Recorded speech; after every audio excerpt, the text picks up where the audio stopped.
Today in the Locked On Steelers podcast, we're going to talk about Cam Sutton and just how important to the Steelers' plans he is.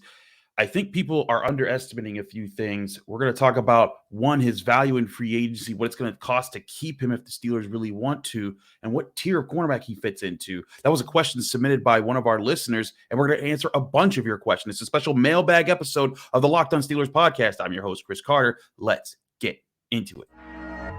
You are Locked On Steelers, your daily Pittsburgh Steelers podcast, part of the Locked On Podcast Network, your team every day.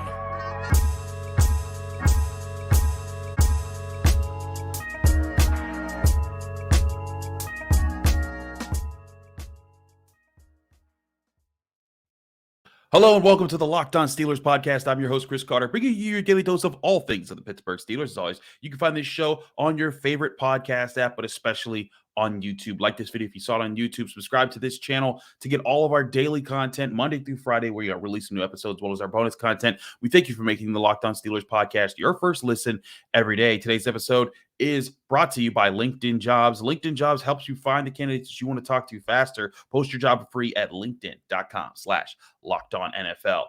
All right, so update, Locked On Steelers fans. I did say Josh Taylor was supposed to join us today. Unfortunately, Josh was unable to join us because he is feeling under the weather. We wish him the best. We give him our thoughts and prayers to hope that he, recovers from it. It's cold season, so sometimes that kind of stuff happens. So it made me take a step back. It made me think, what should we do? What should I do if I'm going to do a show here?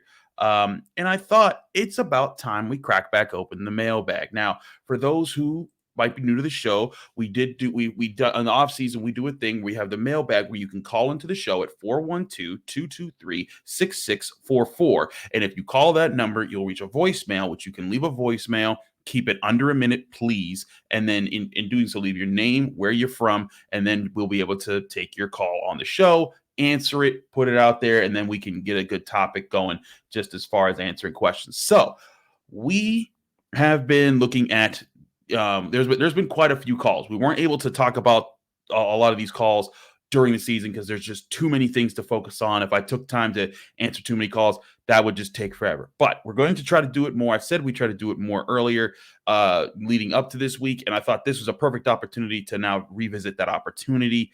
I want to start this off with a question from one of our most dedicated listeners, my man Nathan Glass from Los Angeles. He's been calling all season long. Even when I said, hey, Nathan, probably not going to be, he still calls, gives me his opinion, and I appreciate it, Nathan. We appreciate your dedication here. But I liked Nathan's question. He had one here about Cameron Sutton. Here's Nathan Glass from California, Los Angeles, California, asking about Cam Sutton. Hey, Chris, Nathan Glass, California. My question is about Cam Sutton, sorry. I heard a report today that Cam has given up 411 yards, only 411 yards this season, which sounds to me like a lockdown corner. I mean, if you do the math, I don't know, I'm for sure how many games Cam has started this season, but 411, you say 17 games, that's an average of 24.8 yards a game for people who's Cam Sutton is guarding. And that to me sounds like a lockdown corner. Now, the question is, if Cam Sutton is demanding lockdown corner money, should we still pay it? It's a good question by Nathan Glass. Thank you, Nathan, for the question there, because paying Cam Sutton is going to be a big question. We had Alan Saunders on this week talking about the big question of how to pay, how the Steelers are going to have to create room to pay people and why Cam Sutton is probably going to be first in line to get that payday. I wouldn't say he's maybe Cam Sutton's a shutdown corner when you put it that way, because I started looking at the numbers, and those numbers are correct. 411 yards given up this year, and actually he played in only 16 games this year because he missed a game, but still that's only about 25 yards per game. That's pretty doggone good numbers, especially considering Cam Sutton was playing mostly on the outside and he was being the Steelers' primary cover man in a lot of situations. And I went even further to dip into this. I went to PFF and I looked up NFL passer ratings of quarterbacks, NFL passer ratings when targeting cornerbacks, and I looked at all cornerbacks who played at least 394 snaps this season. Basically, that's the number that was half of the most played this season, just to kind of weed out anybody that was just playing, about 10, 20, 100, even 200 snaps. Like James Pierre, if you looked at if you took into account everybody, James Pierre would be like a top 10 cornerback in this stat.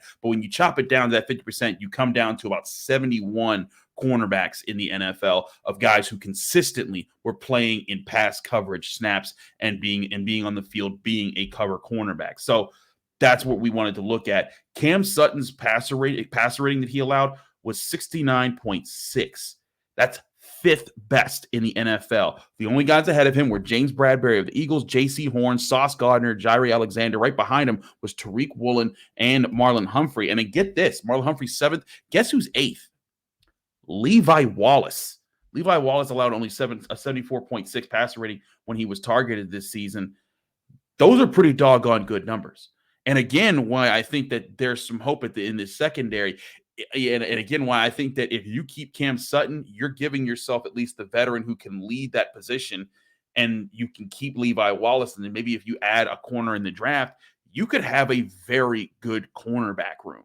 Now, the question you're probably asking, well, how much would it take to keep Sutton? Okay, let's look at cornerback salaries for shutdown corners in 2022 this past year. Jalen Ramsey's cap number was the highest in the NFL at 23.2. You're not going to have to pay anywhere near that to get Cam Sutton, but it's probably going to be closer to what Marlon Humphrey, Kendall Fuller, Ronald Darby, those guys are. Ronald Darby for the Broncos, a $12.8 million hit. Kendall Fuller for the Commanders, 11.1. Marlon Humphrey, a 10.2. Xavier Howard, 9.8. But I look at that and I'm like, that's probably going to be a little bit different soon. And things change. Like next year, because again, contracts fluctuate a lot. Like Darius Slay's cap number jumps up to $26.1 million for the Eagles. So there's a bunch of different numbers that bump around there when you look at it. But what you're probably looking at is around that range that I was talking about with some of those later guys like Marlon Humphrey. You're talking anywhere, I'd say, between 10 and 13 million as far as a salary for Cam Sutton. And that may sound like a lot, but I don't think it is when you look at the importance that he brings as a cornerback to the Steelers room.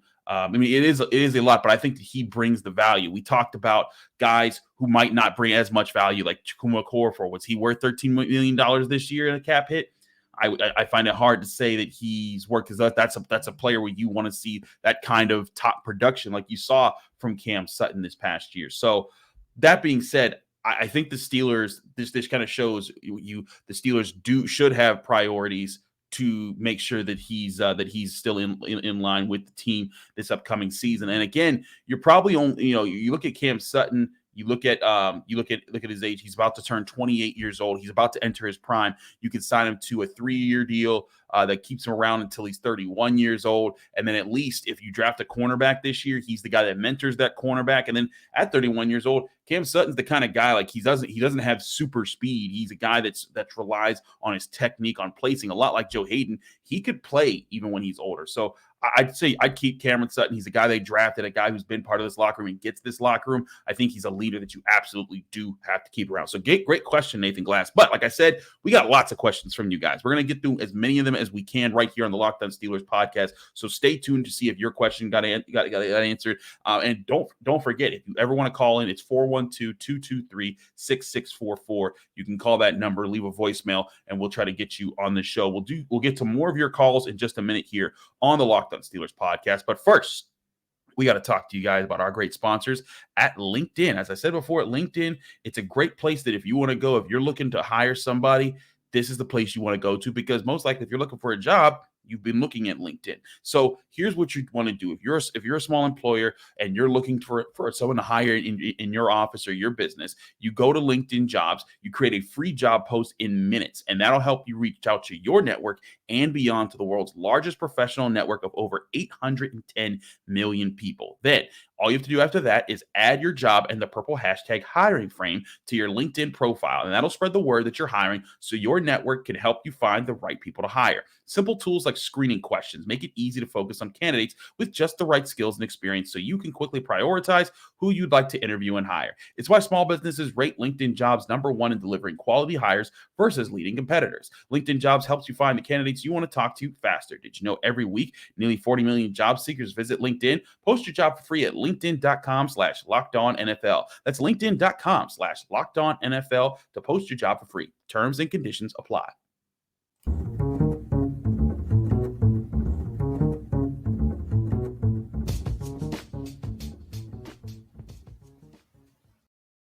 Back here on the Locked On Steelers podcast, I'm your host, Chris Carter. We did a lot of talking about Cam Sutton about that right there, but we're going to switch it up now. We're going to talk to you guys about a few different topics. We had several people call in. This one was a call in that was made early in the season. It happened kind of earlier on in the season, but it happened by the time we were kind of in full swing with training camp and getting ready. So we didn't have as much time to take calls. But I wanted to get this question back in because I think it's so relevant to what the Steelers did during the season and to what they're about to do in this offseason. That's, of course, with Omar Khan, the GM. Here's Ned all the way from Saudi Arabia with a question on Omar Khan. Hey Chris, this is Ned out in Saudi Arabia, but by way of Pittsburgh, as you might remember. Hey man, love the show. It's a great listen every day. My question is actually about Omar Khan. I'm just kind of curious to get your thoughts on how you think he's going to do as a first-year GM. Specifically, if you think he's going to be more, an extension of Kevin Colbert, if you think he's going to, want to look to make his stamp on the team, as the general manager. Last couple seasons, Colbert, hasn't been afraid to, make a trade. Obviously, the Minka Fitzpatrick one is the one that we all point to as a home run. There's been a couple other deals that maybe haven't worked out quite as well. But I'm just kind of curious if you think Omar is going to go after something similar, if he might, make to look that kind of deal, or if you think he's going to be a little bit more conservative and maybe let the young guys grow a little bit together on the roster. So just kind of curious to get your thoughts on that. Again, great show, man. Take care.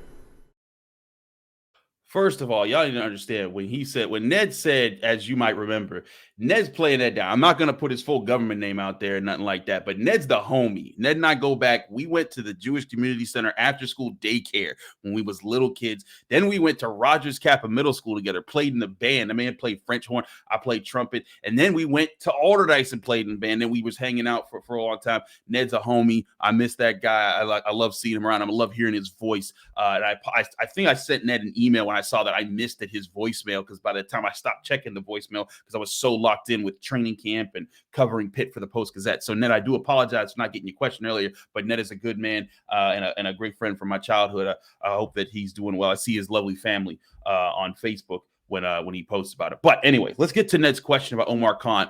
Kind of answered itself a little bit during the season when we saw the Chase Claypool trade. And I'd say that we all kind of agreed that was a pretty good one, at least with getting the draft pick on the Steelers, with the draft pick the Steelers got for what Chase Claypool was doing for the Steelers and what he didn't do for the Bears, at least this season. So all things being said, it's obvious that Omar Khan wants to make moves. But I will say this, Ned, I do think that Omar Khan is still of the Kevin Colbert ilk. Like there's going to be times that he's conservative with things, but I also think that he is going to want to be aggressive at times. And there were times Kevin Colbert was aggressive, but I think it's going to be a different time period, because I think for Steelers fans and people who've covered this team, we've all kind of been under this period of time where the Steelers couldn't be as aggressive because they were tied to a quarterback. And being tied to a quarterback means you don't need to be as aggressive because you got the golden piece that you think is going to be the guy that you want to build around. And so when you have that piece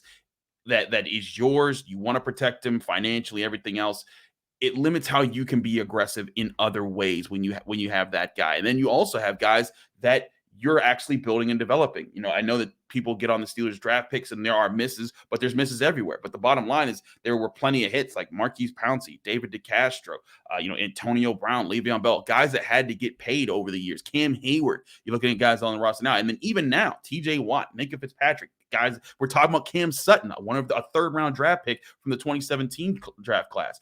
All these guys can't always get paid, but you want to keep the guys that you think are going to be most valuable to you in the long run. That's what the Steelers are trying to do. So that, for a long time, limited them. I think they're in a position now where Omar Khan's going to need to get aggressive. And I think that there's, we talked about the potential of, making some aggressive moves. Does that mean, finding a way to extend Miles Jack, but move some of that money down the line a little bit and stretch it out because he's a good player, but maybe not worth the $11.2 million cap hit? I think that'd be interesting to see how he plays that. How aggressive is he with letting go guys like maybe an Ahkello Witherspoon, Mitch Trubisky? He's a $10 million cap hit. He's a good backup quarterback to have on your roster, but is $10 million to a backup quarterback what you really want right now? They can free up $8 million by letting him go in free cap space. So, I think that Omar Khan is going to be aggressive. I don't think he's going to be, I don't think he's going to be out there making the most aggressive moves of all time in the NFL or anything like that. But I think it will be somewhat refreshing for Steelers fans over the time because you haven't seen that because you didn't need to have that for so long for the Steelers. But I think right now where they are, they need to be aggressive. We've talked about it before. Kenny Pickett is in that window of the rookie contract where he's not going to cost you a whole lot. I think that you need to be aggressive while you can to build your roster and go from there. So great question from my man Ned. But let's move down the line. There's another cap space question that kind of ties into something. This was a fan who called a couple weeks ago, and I couldn't get to their question because again I was busy handling other things. But I wanted to address this question now, and it's about the Steelers' current dead cap space situation. Here's a question from my man Nick in Austin, Texas. Hey Chris, this is Nick from Austin, Texas. Hey, I had a question. So I was listening to the Monday, January 30th podcast. I know you talked a lot about the $6 million in dead cap space that the Steelers, would no longer have, right? They have got the 30 million differential there. However, when I look anywhere about the Steelers cap space, I see that they really only have about $2 million after the new cap number was announced. Do you mind clarifying the difference there? Would really love to know how the Steelers will be standing next year. Thanks, Chris. Appreciate it.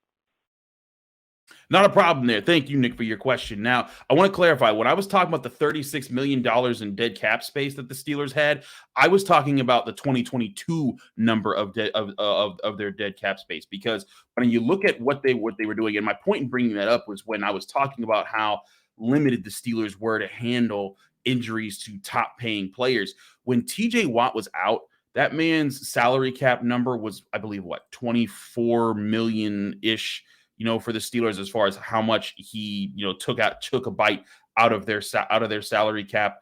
I think that's correct. I think that's correct. Actually, according to Spot Rack, it's more like 29 million. No, it is 24. Excuse me, I was looking at the wrong year, but it was 24.3 million. So you take the $36 million in dead cap space that they had last year and combine that with TJ Watt not being able to play, you're talking about $60 million plus that the Steelers couldn't put on the field. That was my point in bringing up the $36 million in dead cap space. Now, for those who are probably sitting here saying, Chris, what is dead cap space? Let me explain. Basically, when a contract ends and a player is no longer on the team, but they had guaranteed money because of their contract, whether you traded them, they retired, you cut them, that's the dead cap money that you have to eat for future years. And for the Steelers' dead cap money last year, the biggest chunks of it came from Ben Roethlisberger, who had a $10.3 million hit because of his contract. You also had Juju Smith-Schuster's contract because of the money they pushed down the line for him. That was $5.6 million to keep him around. Stephon Tuitt, about another $5 million. Eric Ebron, another 3.9. And then there's different chunks of different players who they were still paying out because of guaranteed money on their deals. So point being, that's just part of dead cap hits. Now, I will say for this upcoming season, it does look a lot better for the Steelers. They should have it, and that's another reason why I think that they will have more money to maneuver right now. If you look at Spot Rack right now, it's estimated about $6.4 million. The biggest chunk, of course, is still Stephon Tuitt, $4.7 million he's still owed. But other guys, and then from there, it's just a bunch of guys like Chase Claypool, Joe Haig, Buddy Johnson, smaller contracts that just they're on the books, but they were let go by the Steelers. So those don't matter as much. But still, $6.4 million in dead cap money, a lot better for this upcoming season than it was at $36 million, the way it was last year. So certainly an advantage to the Steelers when you look at that. And that's going to open up a lot of different things. Now, again, the Steelers still have to make moves to create cap space. because right now they're like right around the even mark. And then when you consider, as we talked with Alan Saunders, what is called the active cap space, because the Steelers need about $10 million that they usually keep for during the season if they needed to make a trade or have an emergency to maneuver some numbers around. And then they needed about another $10 to $11 million to sign all the draft picks that they'll need, that they have currently in their field. So you're talking about another $21 million. But as we said before, there's ways to make that money. You can let go of Mitch Trubisky. You can let go of Keller Witherspoon. You can let go of William Jackson III. You can restructure TJ Watt, Minka Fitzpatrick, Cam Hayward, baby Deontay Johnson. You can do things like that. You can extend the contracts of maybe Chukuma Okorafor and Miles Jack to kind of say, hey, we're keeping you around a little bit longer, but we're spreading this money out a little bit. And there's none of those are definite things that are going to happen, but it's a combination of options that they do have available to them. And this, going back to Ned's question, is where I think Omar Khan can be extra aggressive, because Omar Khan was known as the numbers guru who made things work in Kevin Colbert's front office for many years. So we'll get to more questions just a bit here. We got a few more to get through for this episode, so stay tuned to see if your question's asked, or if you're just interested in one of the upcoming answers that we have here on the Locked On Steelers podcast. So we'll get to that in just a minute. But first, got to talk to you about one of our great sponsors, and that's FanDuel. Of course, FanDuel is America's #1 sports book. We're really excited to have them as our new betting partner here on the Locked On Podcast Network. And we want to remind you that if you're getting ready for Super Bowl 57, FanDuel's got a great opportunity for you. It's called the No Sweat First Bet. So download the FanDuel app right now, and you can get up to $3,000 back in bonus bets if your first bet doesn't win on Super Bowl 57. All that action on an app that's safe, secure, and super easy to use. FanDuel lets you bet on everything from the money line to point spreads to who will score a touchdown. Best of all, you can get paid for your winnings instantly. Personally, there's nothing better than hitting a same-game parlay and then instantly cashing out through the FanDuel app. So join FanDuel today at FanDuel.com/lockedon to claim your no sweat first bet on Super Bowl 57. That's FanDuel.com/lockedon. Make every moment more with FanDuel, the official sportsbook partner of the NFL.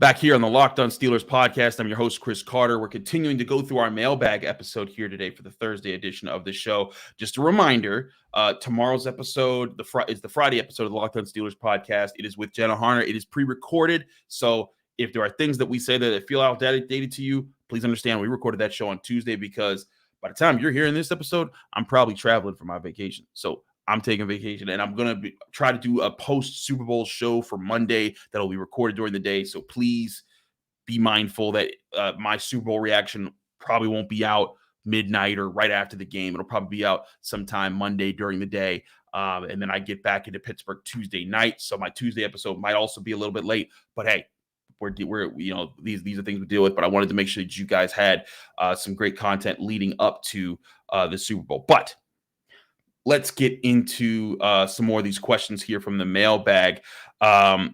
Salary cap questions are kind of big right now. So we had our man Ethan Brown, also from Los Angeles, California, asking about opponents who might be dealing with some salary cap problems. Here's Ethan with his question. Hey, Chris, this is Ethan Brown calling from Los Angeles, California. Big fan of the show. Seeing Tom Brady's retirement today, a lot of pundits are talking about how the Bucs are now in cap hell with Mike Evans, Chris Godwin, Vita Vea, but it was worth it because they got their ring. And the Rams kind of did a similar thing last year, but it seems like the two of them doing that turned this into a trend. The Broncos tried it, the Bills tried it, the Niners tried it, the Eagles tried it. We'll see if it works. The Browns tried it. I'm curious, in the next few years, do you anticipate a lot of these teams having their bills come due? And does that open up the door for the Steelers, who have built a lot more sustainably, to come in and perhaps get a championship because all these teams are just in cap hell and paying all this dead money? Thanks so much. Thank you, Ethan, for your question. It's a very good question, and again brings up the word dead money. But I want to talk about this because I think this is actually pretty interesting. If you currently look at the projections for the upcoming season, there are teams that are just they're going to be in some tough cap situations. The New Orleans Saints at 57 under the cap, or excuse me, 57 over the cap, excuse me. The Buccaneers at 55. The Jaguars are at 32. They've been dealing with some things themselves, even with their draft picks. The Titans at 23. There are teams that are going to be struggling. And to me, this is less about the Steelers necessarily competing for a championship. I think that they could still do that. But this is more so about the opportunities that might come from that. Because like you said, Ethan, there are teams that can't pay all their players right now. That there's teams that, like, the way they manage things, they took a shot and they made it. And you're absolutely right. The Buccaneers, they got their Super Bowl. That fan base, that organization, it's their second Super Bowl ever. They'll remember it for life. The Rams are a very similar situation, built through buying through free agency, built to last for a short period of time. And they got their Super Bowl. But man, there are so many teams that take that shot and miss. When you look year after year, there are plenty of teams. The Saints over the past few years, they've been a team that have taken shots like that. Like you brought up, the Browns still haven't capitalized with those type of opportunities. I think one of the teams that might be the most in the most trouble right now, not that they'll not be able to compete, but I think the Buffalo Bills are in a position where they are still going to be competitive as so long as they have Josh Allen and they have guys on their roster. But we talked about how they might not, one of the big things is, can the Steelers get Tremaine Edmonds, Terrell Edmonds' brother, who was a pretty good linebacker for the Bills? They're in a tough spot because the Bills are $20.5 million over the cap right now for this upcoming season. And that puts them in position. They'll be able to even that out, and they'll be able to have a roster and not have to cut people everywhere. But they won't be able to pay guys like Tremaine Edmonds who are going to hit the market. And if they do pay him, then it's got to come out from somewhere else. This is where I think the Steelers could take advantage and start looking at those teams and those players that they got to make tough decisions. And you're right. It's part of why I think the Steelers, they have their way of paying contracts and way of, bringing guys in. And the Steelers, there's sometimes they kind of got to, break the mold to make things happen, especially when, certain draft picks don't work out. The Devin Bush situation is why they went and got Myles Jack in the first place. And that contract is tying up space that they could have been using to do other things. But that being said, I do think the Steelers could be in that position to be just fine because the Steelers aren't restricted. Right now, they're dead even, and we got to see how they, update how they kind of work into next year. But next year, the Steelers project to have anywhere around $80 million in free cap space as it stands right now. So there's chances that, down the line, the Steelers will have that money to go and be aggressive and get that free agent or two. And I think that is one of those Kevin Colbert staples that needs to stick around, because I think it's cool for teams that go out and go get their one ring, but there are so many times that you go out and you try to get that one ring and you don't do it, and then your team is in your rebuilding phase is so much longer. But I think teams, kind of like how the Eagles are now, the Eagles, they go out and make free agency moves, but they keep a core and they keep their commitments, and they don't necessarily sell out for just 1 year. And that's kind of allowed them to stay relevant during that time. The Patriots during their years, I think, did a very good job of that, managing that. And that's kind of what the Steelers did for the longest time when they had their core for the better years of the Kevin Colbert era. They were paying their guys. They were keeping their guys. And they'd add occasional Jeff Hardings or James Ferrier, but they weren't going out and breaking the bank and trying to get a Jalen Ramsey while also paying an Aaron Donald and then trading for Matt Stafford and doing all that. And again, worked out for 1 year, but now we saw the very next year how bad the Rams just had the worst season by a Super Bowl winner in NFL history. I think you kind of see the trajectory that they're on, that was it. The Steelers, I think they're operating is that look, we want to create a window that's going to be open for a longer period of time, so that if we miss in this 1 year, and this is the NFL, it's not the NBA, the NHL, or MLB, where if you lose a game in the playoffs, I just get to try, 3 more times because it's a series. You lose one game and it's over. And, yes, there's a concentration there's a want to say, hey, well, let's just throw everything into this one bucket and just take this one shot at it. I think that there's value in saying, hey, you know what? You build the roster the right way, you can compete without having to sell out your entire future, maybe a year or two, Ben Roethlisberger's contract. That's kind of what happened to the Steelers and why they are the way they are right now with dead cap space. Throw in also things like Stephon Tuitt on, retiring early and his situation. That's all kind of added to it as well.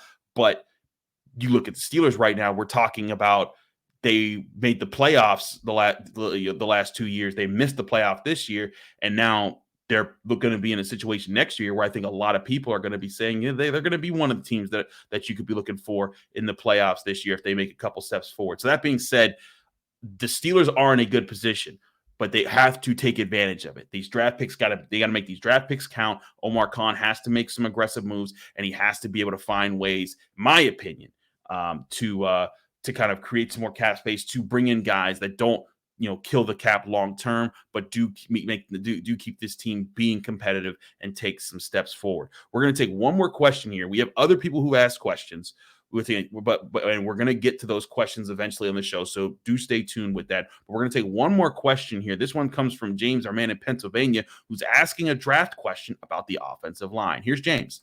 Hi, Chris. This is James from Pennsylvania. My question is, do you think the Steelers should double down on the offensive line and get a left tackle and a left guard with 2 of the first 3 picks we have in the draft? Or do you think we should sign one of those positions in free agency and then draft the other one? Hope you have a good rest of your day. Bye. Thank you, James. I appreciate the question. Let's address it right here. So, it depends on how things play out. I think that one of those players does need to be in the draft. We're talking about addressing the offensive line. I think that the Steelers, we've talked about it. They need youth. They need guys that they can rely on. I am not against the idea of double dipping on offensive line in the draft. Now, here's the thing. The double dip doesn't have to come on the first and second days of the draft. You can even double dip on the second and the third day of the NFL draft. When I say second and third, of course, the first day is the first round, the second day is the second and third rounds, the third day is the 4th through the 7th rounds. So I could totally see the Steelers doing that and adding to their ranks, even if one of those guys isn't necessarily is going to be a starter this upcoming season. They need depth on their offensive line. As I said before, and as we'll talk about more with Jenna Harner for Friday's episode, the Steelers are not in a position where the Steelers got very fortunate this season, where this past season, none of their offensive line starters missed a game. That's not going to happen next season. You can't bank on something like that. You need depth guys who are going to be able to answer the call. And I'm not so sure that this was the year that they had that depth ready to go if one of those guys fell down. So that being said, like if an offensive lineman falls to them in the first round that they really like, whether it's a Paris Johnson or a Broderick Jones or Peter Skoronski or any one of those guys, sure, take that guy, and then don't preclude yourself from going back and getting another guy.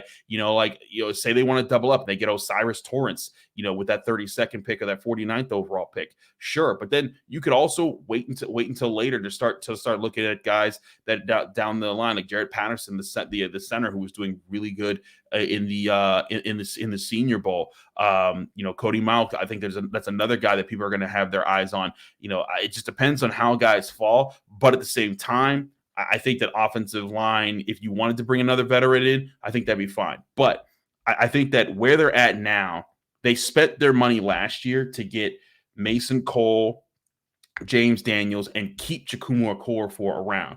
So those are your 3 paid vets that you have. I'd say the best thing that they can do so that they can spend at other positions that they want to fix, like cornerback to keep Cameron Sutton, maybe like linebacker to go to add another guy with Miles Jack, or like defensive line to make sure that Larry Ogunjobi or another vet gets to play next to Cam Hayward for a year.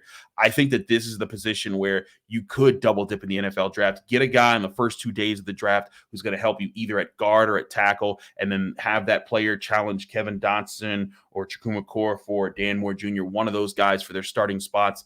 Heck, if you get a center that you think is the man at center, maybe they challenge Mason Cole and you say, hey, Mason, we're going to need you to be versatile this year. But I think the Steelers, they're in that position where that would make a lot of sense. So I like the idea there, James, of doubling down. The picture of the 2 players, if you're wondering who I took there, those were both the offensive tackles from Ohio State, both Paris Johnson Jr. and DeJuan Jones. Paris Johnson, one of those guys that's expected to go before the Steelers even pick, maybe in the top 15 in the first round of the NFL draft. But DeJuan Jones, the 6'8", 360 Supreme, the guy who had the biggest wingspan in the history of the Senior Bowl, who was a big talk of the first day when he practiced at the Senior Bowl and looked really good. He's a guy that, if they didn't get their offensive lineman in the first round, if they could get him in the second round, don't think that they'd be mad about it. Don't think you'd be mad about it either. I think he's a guy that could really work out for them if they get that guy. So that being said, I think that doubling down on offensive line would be a good plan in the NFL draft. But there's a lot of things that the Steelers got to do before they get there. They got to address free agency. They got to make space to get ready for free agency.